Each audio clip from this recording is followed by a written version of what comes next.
casting, the segregation, micro segregation, macro segregation. Those are the limitations of casting. But at the same time, it has advantage because it is cheaper as it requires almost zero shear stress. So expenditure is less. Okay. So we need to study about the theory of solidification to control the casting property to get quality casting.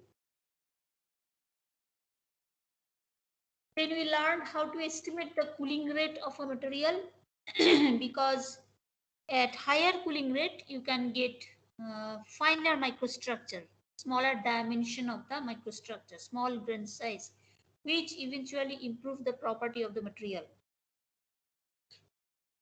Okay, so we have learned that how to estimate that cooling rate of a system or medium. Then the conventional casting and the achieved ingot, the structure of that ingot, 3 layers, outer equiaxed, columnar and inner equiaxed zone. Okay, now today I will briefly tell about the controlled solidification. Controlled solidification means where you can control the solidification parameter according to your own wish. Okay, you can control the solidification parameter. That is the controlled solidification. The growth rate you can control, the temperature gradient you can control. So that is controlled solidification. Now, why we need this controlled solidification? Because in conventional casting or conventional solidification processing, the structure is not uniform. Okay, the limitations, as I mentioned, that there's segregation, micro segregation, macro segregation, all these things, and detrimental dendrites formation. So all these things, and as the parameters are not uniform, I mean constant, that G is capital G is temperature gradient and capital V is the rate of solidification or velocity of the solidification front. Solidification front means solid liquid interface. Okay, here this mushy zone. This is the solid liquid interface. If you in the middle, if you draw a line, that is the solidification front or solid liquid interface. So V stands for the movement rate of movement or velocity of that solidification solid liquid interface or solidification front. So those two parameters are not uniform in case of conventional casting. Because as you go away from the mold wall, this is the center of the mold. Okay, this is the mold like a container, and this is the mold wall where you are getting tiny small grains, equiaxed grain, which is known as skin of casting or outer equiaxed zone. And then you are getting the columnar area, columnar zone, and then at the center of the mold you are having another set of equiaxed zone, another equiaxed zone, which is inner equiaxed zone. Okay, so as you are going away from the mold wall, your solidification rate is decreasing or heat extraction rate is decreasing. That's why temperature gradient is not uniform. Okay, at the surface it is a high temperature gradient, but as you are going in inner towards the center, G is decreasing, and at the same time V is also decreasing, because if the heat extraction rate is very high, solidification is very fast. But as the temperature is increasing towards the center, solidification becomes slower. So G and V, they are not uniform, and that's why the microstructure is also not uniform. And as the microstructure is non-uniform, then the property also you will not get a good property. Okay, that's why we need to learn about the controlled solidification, where we can control these parameters to make it uniformly changing on uniform G and V, then we can get the uniform or better microstructure, and which can improve the quality of the casting quality or property of the material. Now another purpose to learn about controlled solidification is our uh, electronic industry or semiconductor industry. Okay, so radio, TV, uh, so those things, electronic material, where we need to fabricate large silicon crystal, a semiconductor grade silicon crystal, that is related to solid state physics and technology. Okay, so that is electronic industry, so which requires fabrication of large single crystal with very high perfection.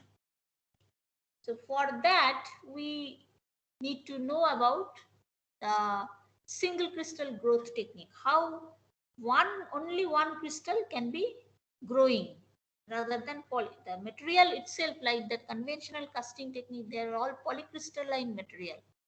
Many crystals are growing in many directions, so it is polycrystalline material, and the property is not that good, because property is going to be deteriorated if the directions are different directions.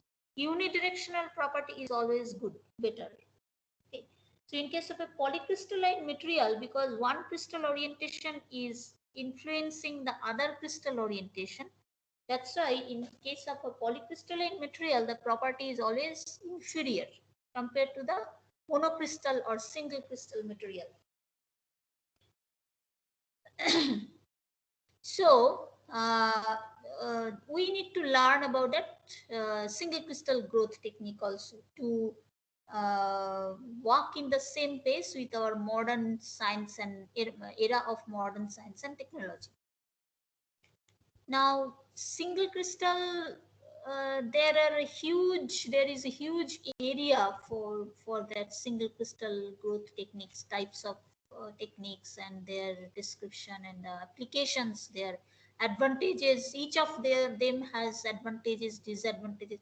There are so many things to learn, and I have few slides I have shown here.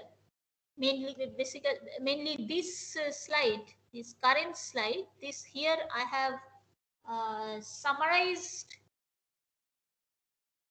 the classification of crystal growth technique. Okay, there are various techniques for single crystal growth, and they can be categorized according to the medium, nature of the medium.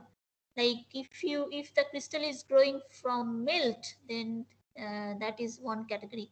Then growth from vapor state, that is another category. And the crystal can grow from solution also. Sometimes crystal can grow from solid, which is very difficult because parent is solid, so reactions are very sluggish, and it is very rare case also. But these are the different ways you can categorize the single crystal growth technique. And I have provided here one layout of different crystal growth technique, that four category: from melt, from solid, from vapor, from solution. And each of them, mainly the first and last, some subcategories are there. The middle two, as they are not that common, it is less popular, you can say, growth from solid and growth from vapor. That's why where from the source, where from I collected this, that source did not describe the subcategory. Let's see what are the subcategory for the first and last one, the from melt and from solution. From usually the very common one is from melt. Okay, molten medium, melt. That is two subcategory: with crucible and without crucible. And with crucible is more popular because you can control that parameters in a much easier way and efficient way. So there are two variation or variant of this with crucible technique. First one is Bridgman-Stockberg technique, and second one is Zozralski technique. They both of them are according to the scientists or researchers who invented these techniques. Okay, and without crucible, there are Varnil technique, floating zone movement. Few types are there. And for solution, growing from solution, there are two subcategory, DVT and HVT. Uh, they are probably direct vapor treatment and hydride vapor treatment. So they are two different, based on the two different type of treatment, and the subcategory are there. And then each of them has the direct vapor treatment, that is low temperature based, so slow cooling evaporation, and high hydride vapor treatment, that is high temperature based, that is also slow cooling evaporation. So there are again they have categorized this. Now I will not tell of all of them because it is very inner detail and time consuming. We have some other important areas to learn. I will tell two of these techniques who are very common and very famous and very popular to use in industry or in research area. There, one is these both of them are this with crucible technique. One is Zozralski, other is Bridgman-Stockberg. Okay. So other than that, they are less popular, and mainly this solution vapor solid, these things less popular. And I have provided one reference here from where I got this chart. Okay, so this online it is available, this reference, and it is not very old. That is 2018. Okay, so you can access that and you can read it to know about the other details. Okay, now these two techniques, Bridgman and Zuzralski, I will explain in little bit detail, because usually people use these two, one of these two techniques for single crystal, making single crystal and growth of single crystal.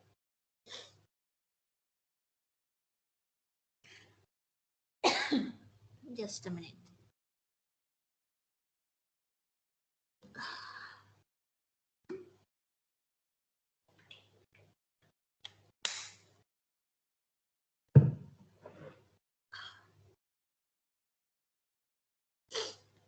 Okay, guys. So here are those two popular process. Left hand side one, Zuzralski method, that is according to the scientist Zuzralski who has invented this process, and the right one is Bridgman technique, that is also according to the scientist who has invented that technique. In fact, there are two of them, Bridgman and Stockberger or somebody like that. So usually it is more famous as Bridgman method rather than Bridgman and Stockberger, because people, everything wants to make it short. So rather than uttering two names, one name is fine. Now these two techniques, I have put the two figures here. These two are the crucible or setup for solidification. Okay. The bottom two, that red blue, they are just, I have explained the difference between these two. Okay, so they are not attached with this, just to explain more detail. Main experimental setup is for Zozralski, this one is the setup, and for Bridgman, this one is the setup. Okay. Now, Bridgman is a little less complicated setup compared to Zuzdralski, because Bridgman, it is a crucible you can see in the middle, and there is some hot zone, the heater is there, so the induction coil of heater you can see is black dots. This is the cross section, so that's why it is looking like that. Otherwise it is surrounding this crucible, okay, and they have drawn the cross section, that's why it is looking like small holes. Okay, this is the crucible where you have the material which to be for making the single crystal. Now, when this crucible is passing through this heater, then the material inside that crucible will be molten. It will melt. Okay, that's why it is a molten medium, L, liquid state. And after passing through this hot zone through the heater, another medium environment which is cool, chilled, refrigeration, okay, cooling. So you are passing the crucible through that cooler. So what will happen? The liquid which was formed due to passing through the heater, that liquid will start freezing or solidifying when it is passing through the cooler. You see the striped region, that is the cold region, solid formation, and the white, this black this is the liquid phase or liquid area, and this one is the interface, liquid solid interface or solidification front. Now this is very simple setup. Sometimes you people in industry, for better control, they use small seed, sometimes not, it is not mandatory. Hello, okay. And this v prime is the rate of movement of the crucible, okay, because crucible is going down, so v in the v prime rate, movement of crucible at fixed rate. So v prime is constant or uniform, okay, and v is the growth rate of solid. They may or may not be the same. The growth rate of solid and movement rate of crucible, they may be different. And capital G is that is the temperature gradient, which is also uniform. If v prime is not too high, both the heat flux and solidification are unidirectional. V prime is not too high means if the movement is very slow, very slowly you are moving.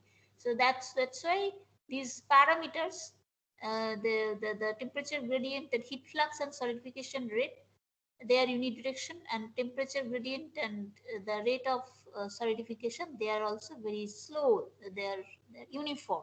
Okay. Now, this is a simple setup. And here, if you see in Zuzdralski method, that is a bit complicated, because here you have to use a seed. Okay, here they are using the silicon seed here, the small elongated, like the stem of this part, that is the silicon seed.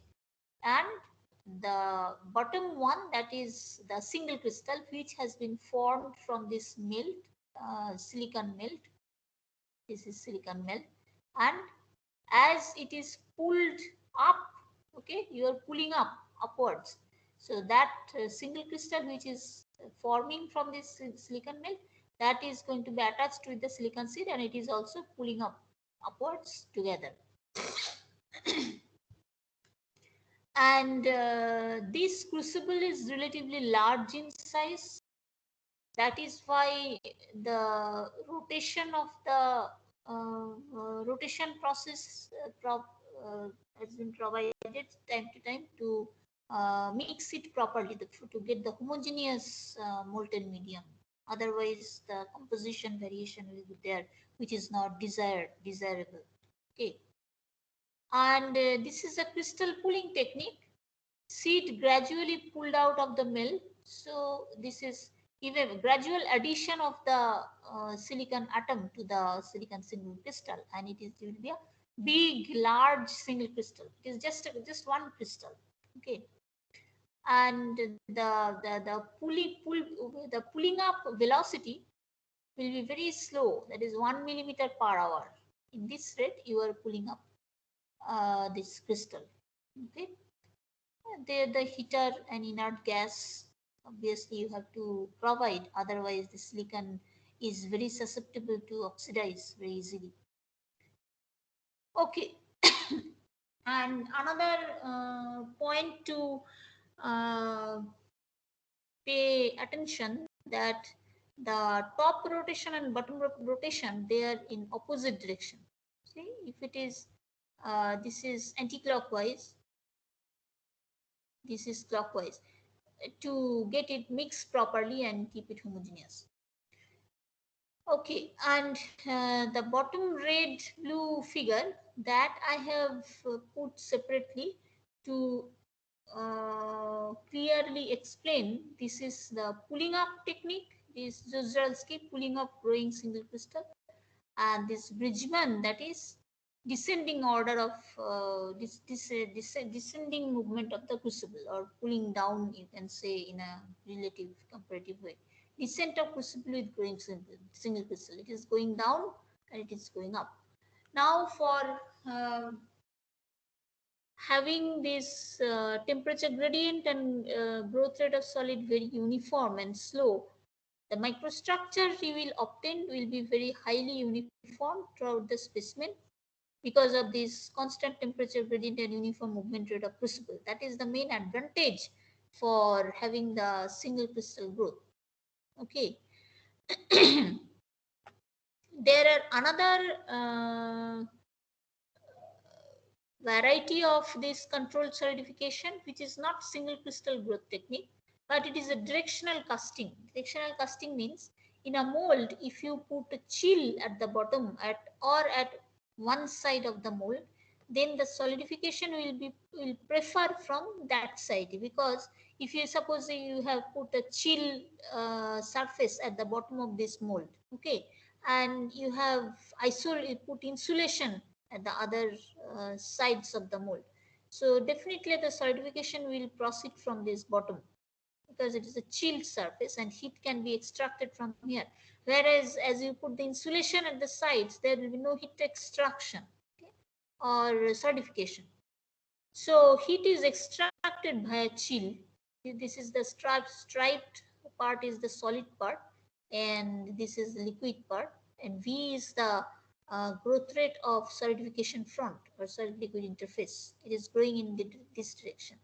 So heat is extracted via chill only, okay, not at the sides where you have put the insulation. Growth occurs parallel and opposite to the heat flux direction. Here you will be able to control the properties better, because the casting limited macro segregation problem will be uh, lessen out. Absence of detrimental macro segregation. Okay, in that way, in that point of view, the properties will be better controlled, or better property you will achieve. But definitely it is not that good as the single crystal growth technique, or the single crystal material, because here it is unidirectional casting, and here the G and V is very varying. It is variation. There is variation of G and V. They are not constant or uniform, because as you are going away from this bottom, from the chill, as you are going, the G and V will be varying. They are not constant. So that's why it is not as good as the single crystal growth technique, but definitely it is much better than the conventional ingot and casting, because in case of conventional casting, here the solidification from all directions, so the segregation problem from the bottom will be here, segregation problem from the left side, segregation problem from the right side. So all the segregation will be accumulated at the center, and the defect will be very large. Whereas in case of this directional casting, only solidification along unidirection, so only this direction solidification, and the segregation will come in less amount. Also the macro segregation problem will be not there. So it is cheaper than the single crystal growth technique, because as you have to maintain this G and V, so it is quite expensive process. So this single directional casting that is cheaper than this than the single crystal growth technique, but at the same time not that improved property. So obviously better than the conventional ingot, but not that nice property like the single crystal material. Microstructure is no longer uniform along the specimen because growth rate V and temperature gradient G decreases as the distance from the chill increases. Okay. Now, if we have a Ma'am, comparison, yes, ma'am, Nishant here. Ma'am, Nishant, yes. I want to ask that the part is absence of detrimental macrosegregation. Can you please explain that part? See, Ma'am, interaction. see the segregation problem, the solute rejection and segregation that will come from one side only. Okay, chill zone. The other two sides are insulated, so you will not have any solidification effect or segregation problem from that two side, which is here in the conventional casting solidification. So this side from here also the solidification is there, here also there, here also there. So from all directions the segregation will be there. But in case of directional casting, segregation only from this one side. So it is kind of micro segregation. It will not be in a large amount. From not from the other sides, the segregation will be there because it is unidirectional solidification. Okay, ma'am. Okay, thank you. Okay.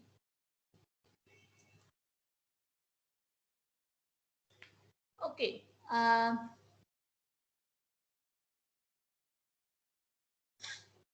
This is the comparison of these two processes, single crystal growth and directional casting.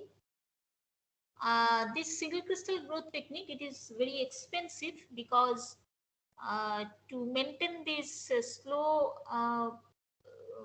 and the G and V uniform, so you have to apply some heat to maintain the positive temperature gradient, imposing positive temperature gradient, which is expensive method.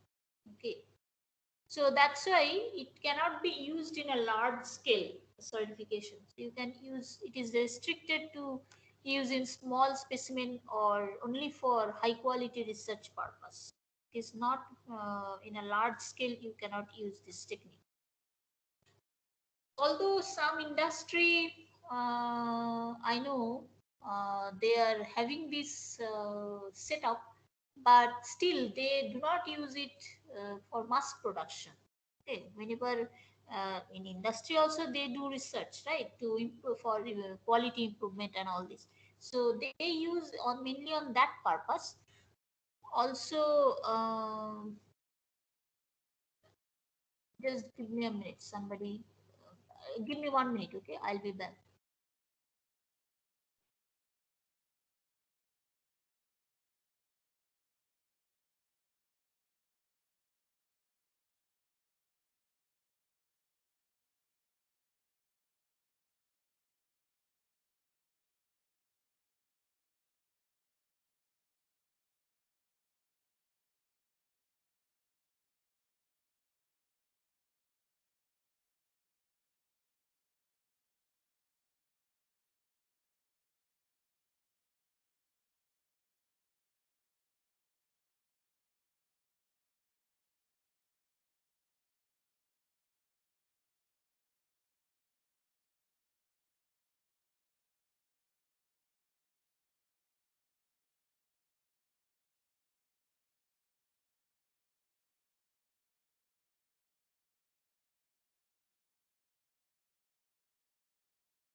Okay, so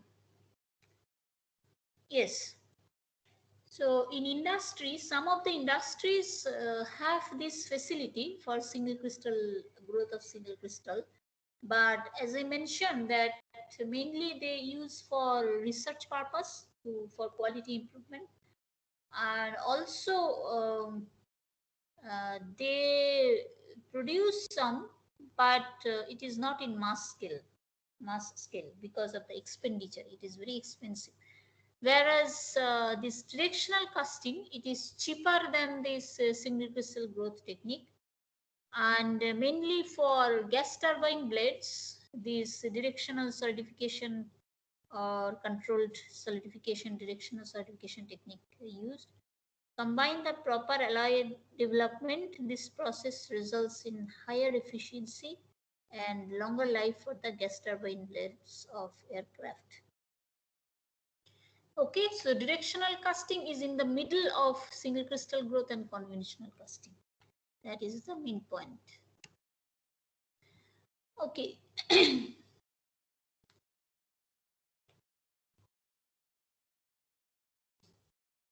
Now,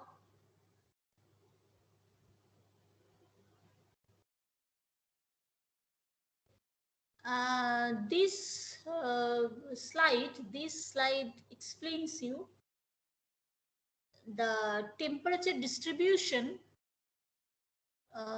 during solidification and interface morphology also for pure metal as well as for alloy. Okay. Now we will learn this in details later when we'll go through the dendrite chapter, eutectic chapter. So there are. Excuse me, ma'am. Sorry to Yes. disturb you in the middle. Ma'am, actually, someone is trying to remove us from the meeting. It would be good if the teaching assistant makes us all attendees. What? Ma'am, someone is trying to remove us from the meeting from time to Remove? time. What Yes. is your name?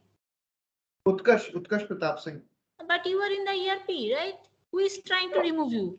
No, ma'am, not from the ERP, from the Teams meeting itself, the class that is going on right now. Right now? Yes, ma'am. There is an option to remove who are attending the class. So it won't be possible if that teaching assistant makes us all attendees. Okay. Tapushendra, can you hear that? Tapushendra? Yes, ma'am. Pardon. Yes, ma'am. The Utkarsh, some student is telling something. Can you repeat it? Yes. Yes, sir. Sir, actually, someone is trying to remove us from the meeting. So it would be good if you make us all attendees, then it won't be possible for them to remove us. Oh, okay. Yes, sir. But I'm surprised. Who is going to trying to remove you? Just for the sake of fun, maybe. Don't know. Okay. Just for what? Just for fun. Arey bapre. So it is also kind of fun for somebody. Tapushendra, can you take care of that? Okay, I'm trying, ma'am. In the setting, I think I have to do. Maybe right now it is not possible. Or one by one, you could just right click on the names and you could select. In the optional attendees, right? In the optional attendees, one box is there. There I will add all the names, right? Yes, that is best. Yeah. Oh. Okay. I hope the problem will be solved. But I never had this type of problem, the fun making problem.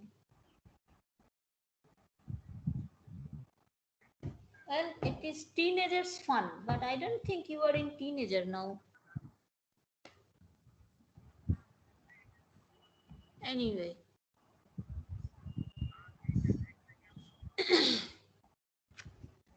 Okay, so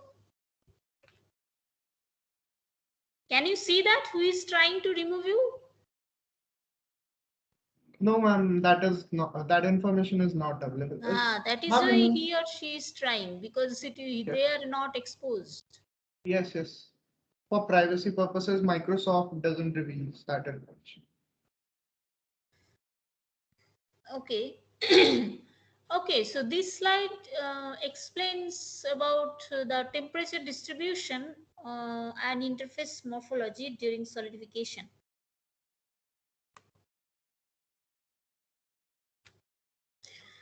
Acha, the top row, this is for these two uh, sketch is for pure metal, and the bottom two row, these two for alloy. Okay, so this pure metal and alloy, they have huge difference in the temperature distribution profile or interface morphology because of the difference in composition. Pure metal is pure metal, but alloy, they have some solute. Okay, so dendrite formation also will be different type of dendrite.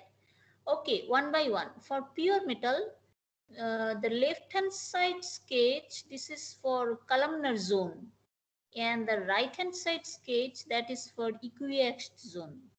Okay, now in the columnar zone, see this band, this is for the columnar structure or cell, just. Okay, so this is a part of sorry, the part of columnar grains are visible here. Okay, and this is the solidification front. In fact, this part probably solid region they are indicating. Okay, solidified mass. So this is solid. So left the front, it is in the solid region, and the right hand side part, that is in the liquid region. This is solid liquid interface. And heat extraction is going on along -y direction. Q is the heat extracting from the mold. Now this the along y-axis the temperature. So temperature profile in the solid, it will be like this, because at the mold wall the temperature is minimum, the maximum heat extraction, and it is the chilled zone, I mean the coldest place. So temperature will be minimum, and as you are going away from the mold wall, temperature is increasing. Okay, and then it is increasing more, and at the center part of the mold, it is going to be constant, I mean not increasing anymore, because central part of the mold is the hottest part. And this is for columnar zone. Now the right hand side for the equiaxed, inner equiaxed region. Okay, so up to this part, it is described here. Now the extra is the central part, extra thing they are telling here in the right side figure. This is the detached tip of a dendrite that is growing individually or separately. Okay, like I showed in the conventional casting solidification here. These star figure, they are growing radially. They are detached from the dendrite. It is a serrated distal tip of the dendrite, which has been detached from the body of the columnar grain. And these tips, they are growing individually, separately, radial growing. So heat flow is along all directions, all arms, and solidification is also going to be along all directions. That's why they are getting the equiaxed morphology, because the solidification, the growth of the grain, everything is along all direction, isotropic. Okay. So here that tip is here, and the arrows are indicating the radial distribution of heat. Okay, along all direction. So you see the temperature initially at the mold wall, it is the minimum temperature, and it is increasing as you are going towards the center of the mold, and increasing, and at the center it is the maximum temperature, because it is the hottest part of the mold.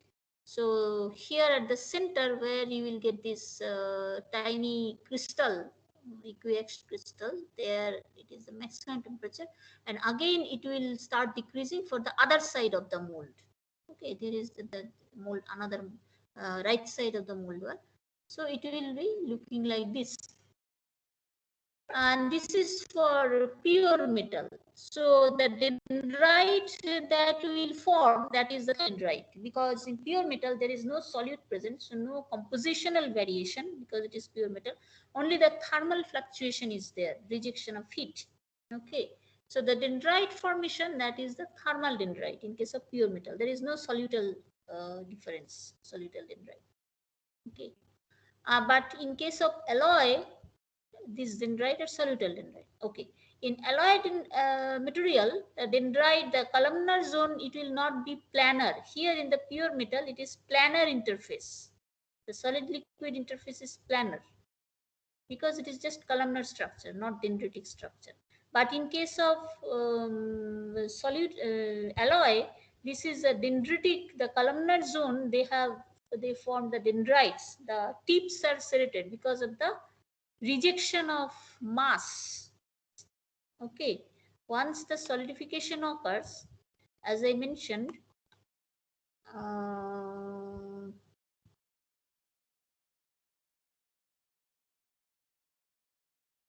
is the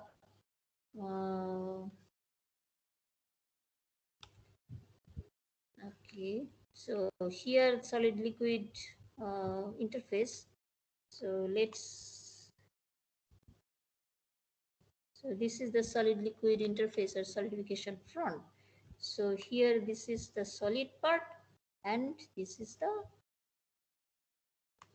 liquid part. Okay.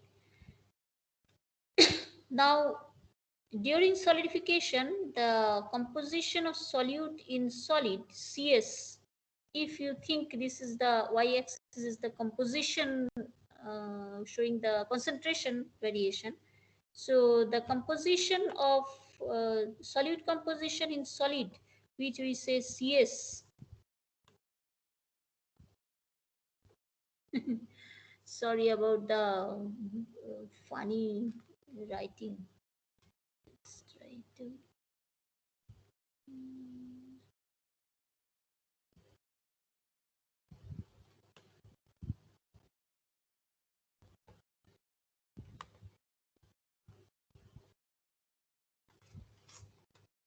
Here, this is the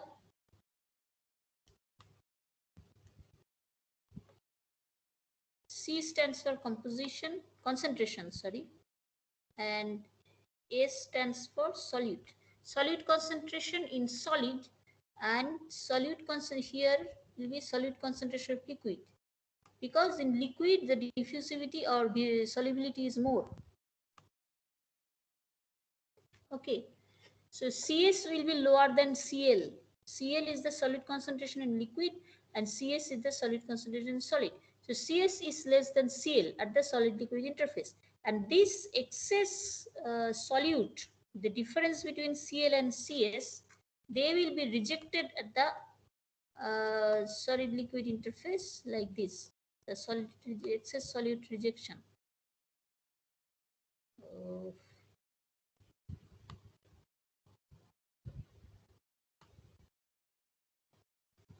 Okay.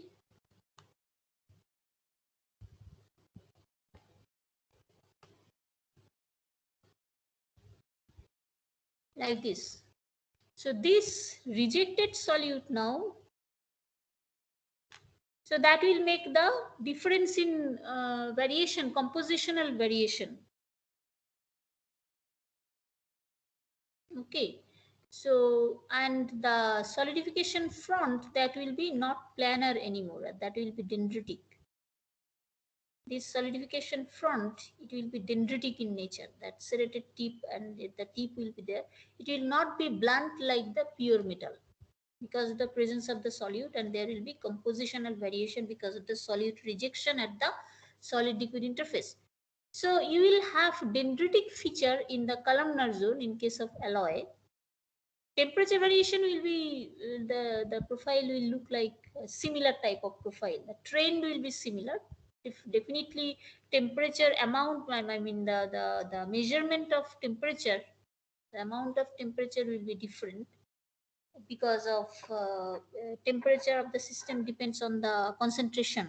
Okay, Now, in case of equiaxed region, it will be similar type of profile again, because the center of the mold is the hottest part of the mold, and as you are coming from the left hand side mold wall, it will temperature will increase and it will be maximum. And if you are coming from right side of the mold wall, then also temperature will mold wall, it is minimum temperature, it is increasing like this, and coming at the maximum temperature. Okay, and the equiaxed this figure, the equiaxed grain will grow radially, because heat flow is radially again. And we will have the equiaxed region, inner equiaxed region. So this is also dendrite, this is also in pure metal you will get dendrite in equiaxed zone.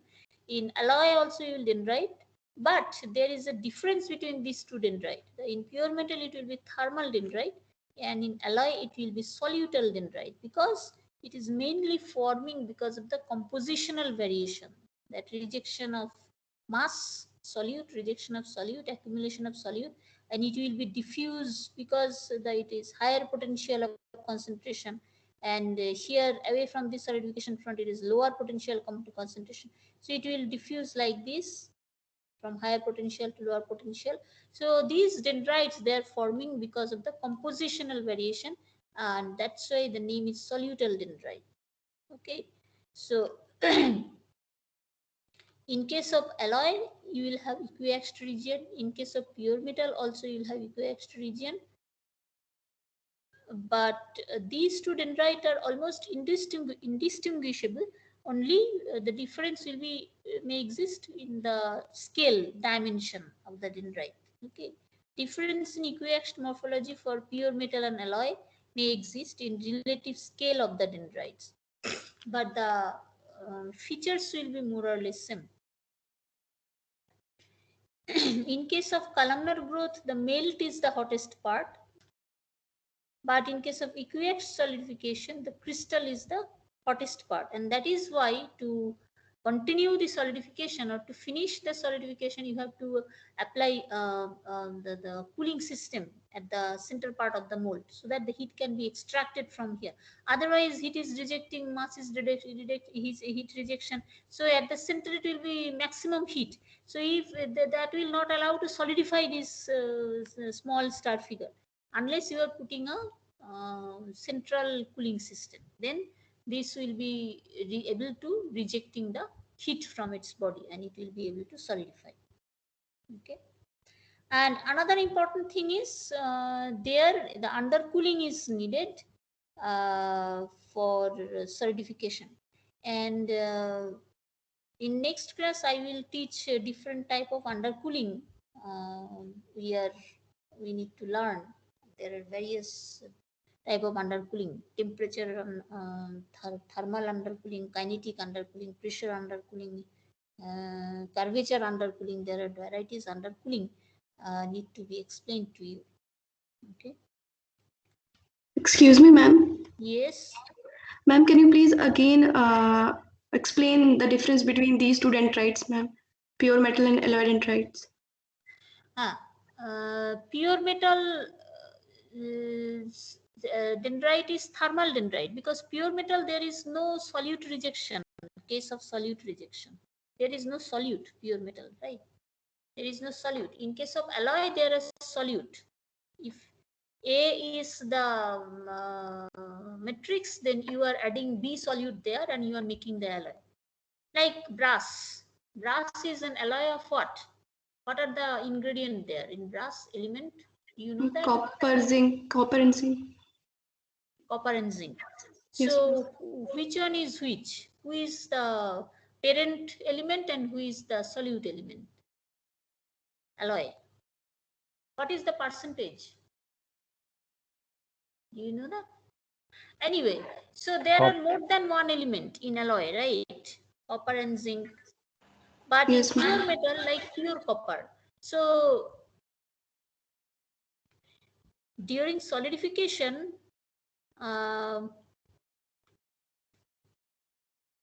there is no question of solute rejection, solute solubility, all these things. Yes, ma'am. Okay, ma'am. Got it. Thank you, ma'am. Only the Ma'am, temperature. Yes. is this solid rejection because of the difference in the melting temperature, or is it because of the solubility of the solid atom into the solvent, ma'am? Yes. Second one. Because of the difference in solubility. Okay, ma'am. In solid So it phase, has. solubility is less. In liquid phase, solubility is more. But is it because of the difference in the melting temperature of the solvent and the solute, or is it because of the amount of solid phase it can, like in the iron carbon diagram, the solubility of the carbon in the ferrite is less. So is it because of the solubility part, or ma'am, is it because of the temperature, melting temperature difference?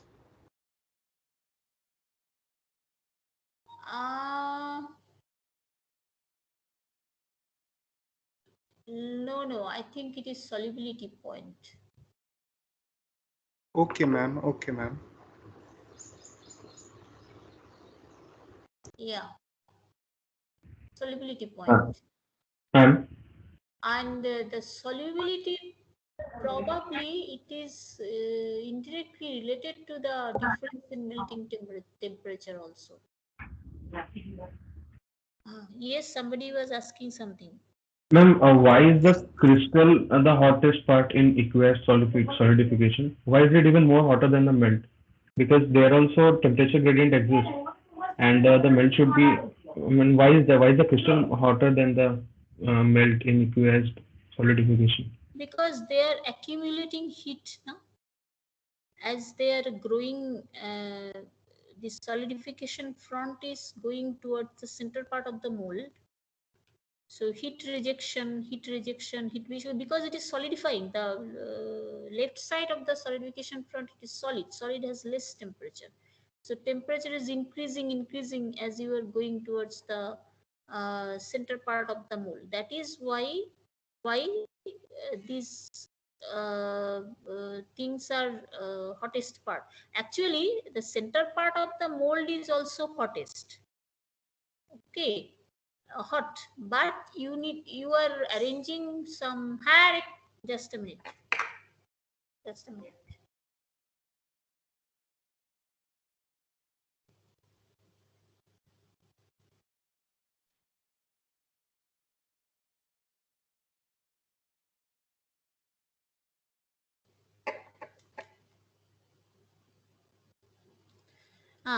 So the thing is that, see, the temperature in the center of the mold is maximum, but as you are applying the centrally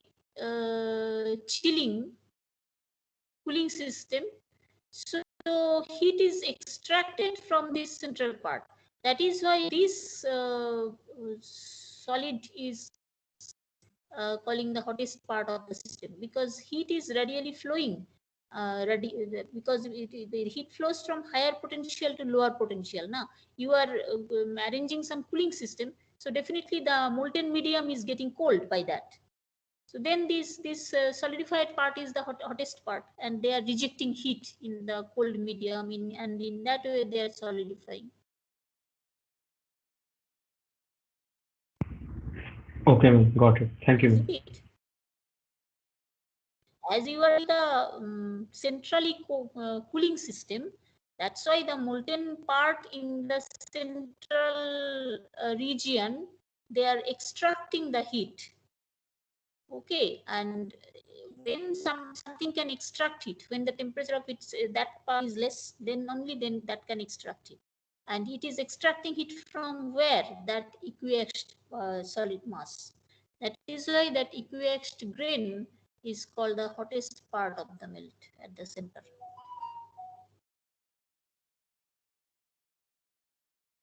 Okay. Okay, ma'am. Got it, ma'am. Thank you. And the first person who asked about whether it is due to difference in solubility, obviously it is due to difference in solubility, and another question is whether the another point, that difference in melting point is working. So see, if that is a difference in melting point, then why the solubility of the solubility of same thing? You are not talking about solubility of solvent and solubility of solute, not that. In both the cases, it is solubility of solute only. So then why it will be difference in melting? Because, ma'am, like when we are having two alloys, like in case of even brass, ma'am, copper and zinc have different melting temperatures. So Yes. copper, zinc will melt, solidify faster compared to copper. Yes. So I was thinking, so that means during solidification, the extra amount of copper will get rejected out, whereas the zinc, it will be. No. There is a wrong. You are thinking in a wrong way. See, it is an alloy solidification. It is not pure metal solidification. So alloy solidification is always depends on the solubility. Okay, man. Okay, got your point. So it's in an alloyed form, so it will act as a single element. Right. That is why the question of solubility comes, as it is an alloy. Okay, ma'am. Okay. Still, I will look for this point. I mean, if anything else is there explainable. But by now, whatever my knowledge that I am telling you.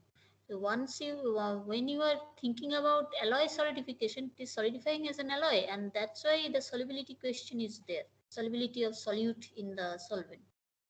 That is not pure metal, that copper is solidifying separately, zinc is solidifying separately. It's not like that. It is solidifying as a brass, copper zinc alloy, where zinc is soluble, depends on the solubility of zinc in copper. Okay, ma'am. Got your point. Okay.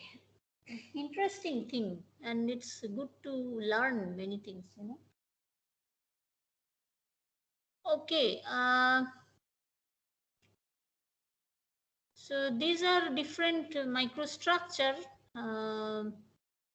In fact, the microstructure mainly influenced by two factors: the alloy composition and solidification condition, means the solidification parameters. Solidification condition or solidification parameter means temperature of solidification, time of solidification, how much time you are giving. That means the solidification rate. Okay, and the temperature also. So those factors influence the microstructure, the morphology of the microstructure.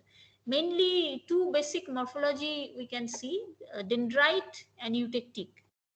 Okay, peritectic, sometimes peritectic is there, but it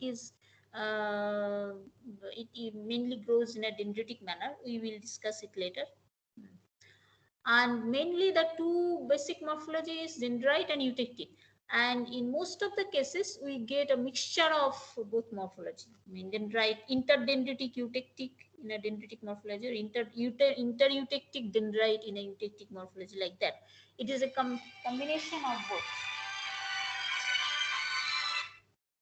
class হচ্ছে পরে call করো, আচ্ছা 10 minute পরে call করো। Okay, now this is an example of aluminum copper system, where the aluminum copper is up to composition we have considered up to theta. Theta is an intermetallic phase, as you know, in aluminum 4% copper system. Is it 4%? 20, 40?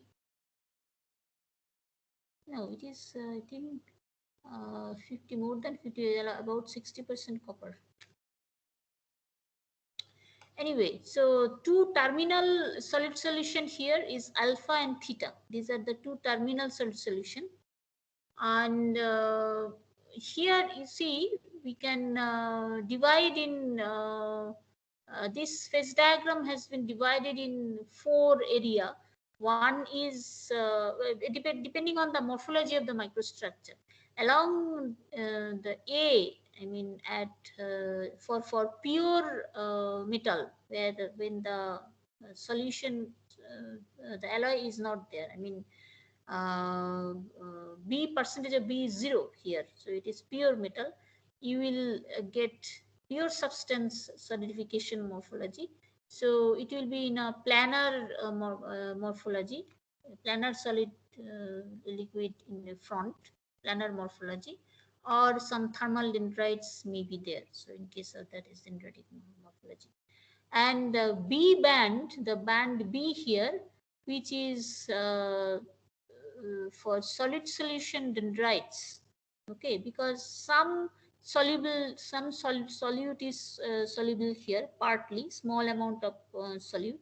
So it is solid solution dendrites with or without interdendritic precipitate. And then the C regime, which is in between B and D. D is for the eutectic regime. Okay, this is the eutectic point, eutectic solidification. So this band is for eutectic regime. And in between eutectic regime and solid solution dendrite regime, there is another regime C, which will give you dendrite and interdendritic eutectic.